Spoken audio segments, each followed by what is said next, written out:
Salut les self-rénovatrices, salut les self-rénovateurs, comment vous allez bien en ce moment? Super, je l'espère.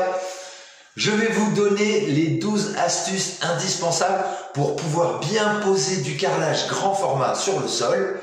Cette vidéo, elle est intimement liée à l'autre vidéo, comment poser du carrelage 60-60 au sol sur un ancien carrelage et tout ça sans primaire d'accroche. Allez, bonne vidéo!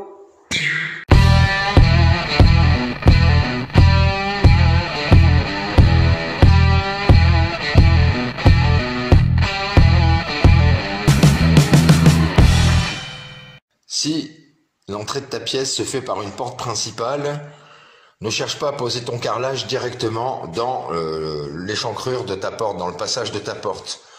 Moi, je te conseille plus de le décaler directement à l'entrée de ta pièce. Comme ça, tu seras moins embêté pour aligner tes carreaux dans un sens et dans l'autre.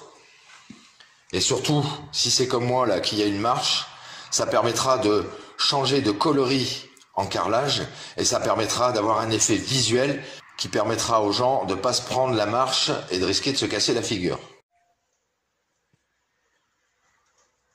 Maintenant, avec ma règle, je vais regarder la planité de mon sol, c'est hyper important. Donc, je fais la règle de 2 mètres. Si tu as des écarts de plus de 2 mm ou 3 mm, il faut faire un réagrégage à l'endroit où tu as un creux.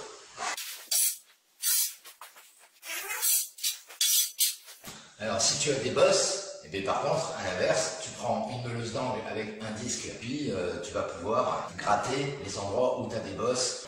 Alors, j'ai déposé différents plots à la truelle. Maintenant, il va falloir les tirer avec le peigne. Et on va essayer de ne pas dépasser trop le trait de village au début.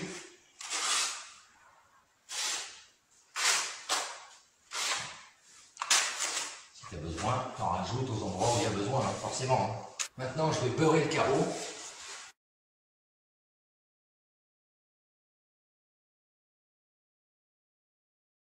Et ensuite, avec mon peigne, je viens quand même donner un petit griffage.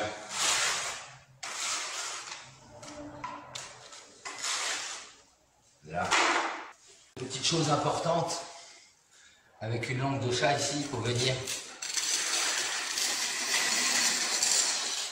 enlever le surplus de colle qui pourrait après se soulever à la place de ton joint quand tu vas faire le joint. Du coup, la colle, elle va être là et elle va te gêner pour faire un beau joint bien propre.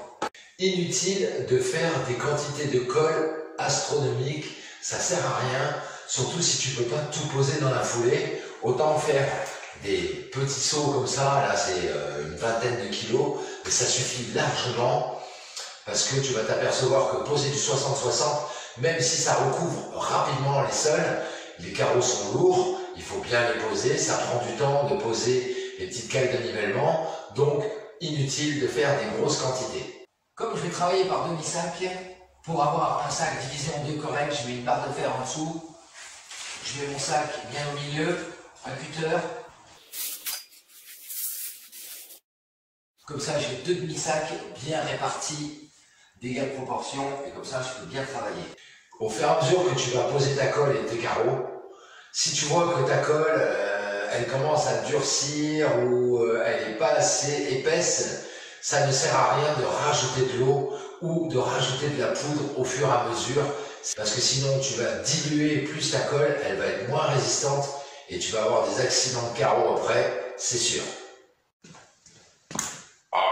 Dioche! Si comme moi ça t'arrive là, tu vois, je viens de le casser celui-là.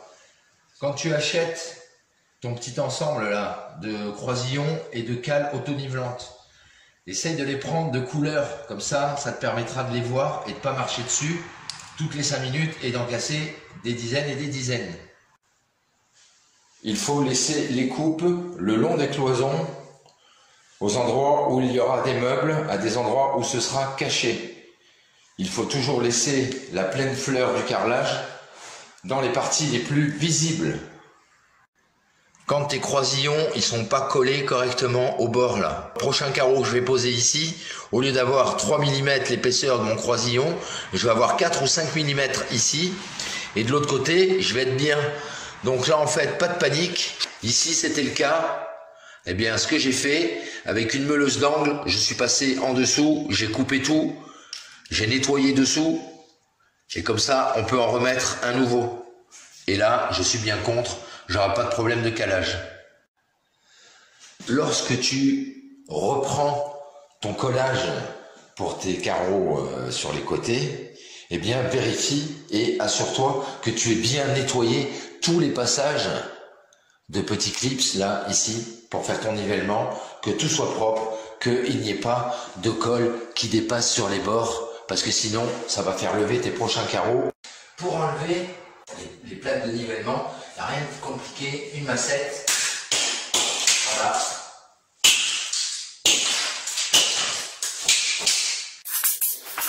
Du coup, le petit clip en plastique blanc se casse.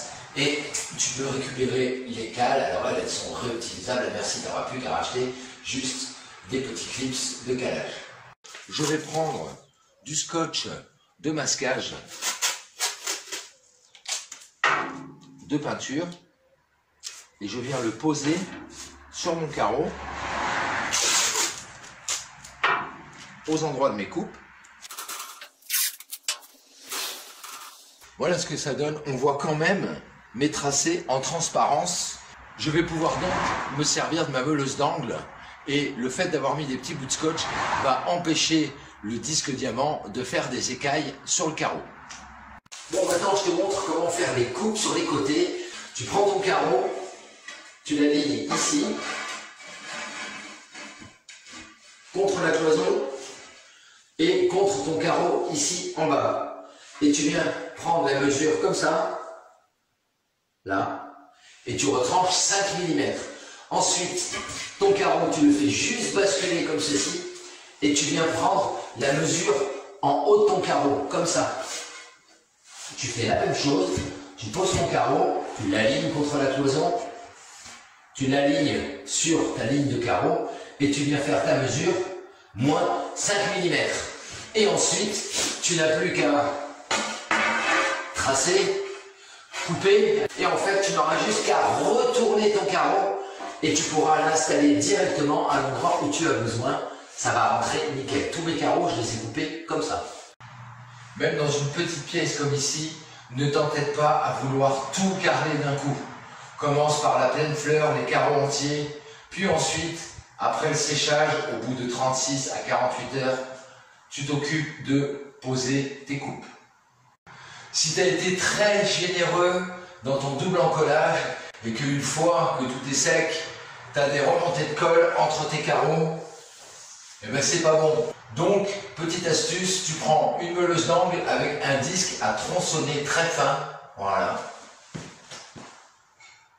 Et tu vas pouvoir venir gentiment, une fois que c'est sec, dégager tous les espaces entre tes carreaux de façon à ce que ce soit super nickel. Une fois que tu as enlevé toutes tes cales de nivellement, avant même de passer à coller tes coupes et faire tes coupes, il faut repasser un coup d'éponge sur ton travail pour voir les derniers endroits où il peut rester de la colle sur les bords de carreaux, voir les derniers défauts, et ça te permettra de pouvoir bien nettoyer tes carreaux, et comme ça, ça te donne un aperçu et un rendu final. Et ça va faire apparaître des traces de colle à certains endroits, souvent là où on met les petites cales de nivellement, et ça va permettre de pouvoir enlever ces derniers défauts avant que ce soit trop sec et que tu sois obligé de gratter et faire des traces sur tes carreaux. Maintenant, c'est l'heure de faire les joints. Rien de compliqué, il faut te référencer directement sur le tableau de quantité qu'il y a sur le sac du produit que tu vas prendre. Je fais mon mélange, il ne faut pas de grumeaux, fais-le au malaxeur.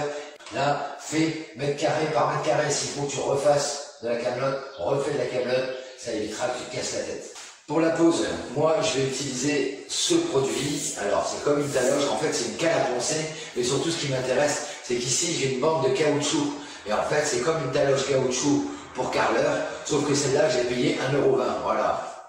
Alors il faut procéder par petite surface, donc 1 mètre carré par 1 mètre carré, pour éviter de graisser toute la surface et la totalité des carreaux. Ce petit appareil il est bien, parce que je vais le tremper directement dans le produit.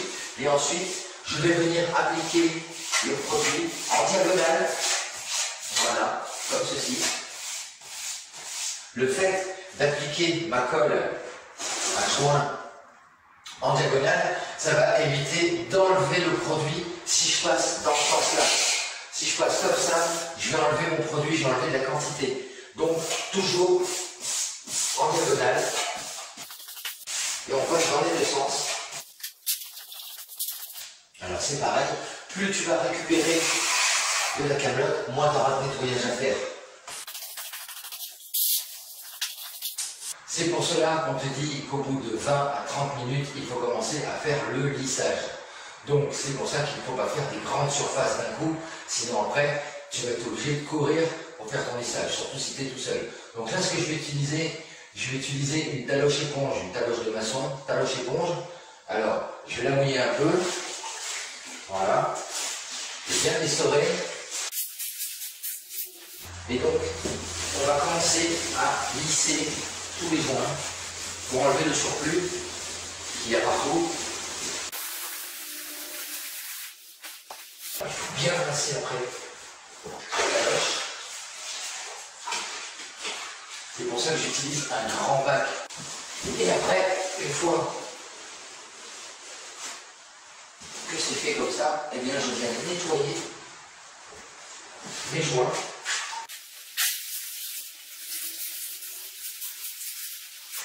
Alors le premier coup, pour lisser tes joints, la taloche éponge, elle doit être sèche. Quand je dis sèche, elle est mouillée, mais il ne faut pas qu'il y ait une grande quantité d'eau dessus. C'est pour ça que je descends bien. Pour bien enlever toute l'eau, il faut quand même que ton éponge soit mouillée. Voilà. Et là, des petits mouvements circulaires.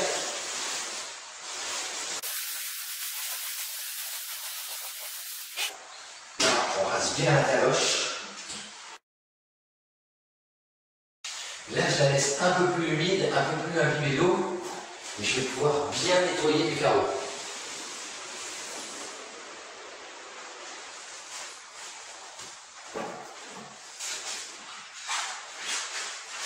C'est pour ça qu'il te faut quand même une quantité d'eau claire importante, parce que tu vas voir que ton eau va vite forcément se caler. Donc la petite technique, hein, quand tu appelles de l'eau chaude et que tu as de l'eau froide au début, stocke là. C'est encore des économies phénoménales.